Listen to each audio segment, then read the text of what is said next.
Welcome to mega 9 TV. ప్రజా సమస్యల పరిష్కారమే ఏకైక అజెండాగా హోంమంత్రి వంగలపూడి అనిత ఇవాళ ప్రజా దర్బార్ నిర్వహించారు. అర్జీదారులను నేరుగా కలిసి ప్రతి ఒక్కరిని పలకరిస్తూ వారి గోడు వింటూ వినతులు స్వీకరించారు.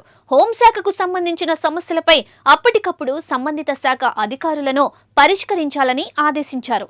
ప్రతి ఒక్కరి సమస్యను శ్రద్ధగా వింటూ పరిష్కారం చేస్తానని హోంమంత్రి హామీ ఇచ్చారు.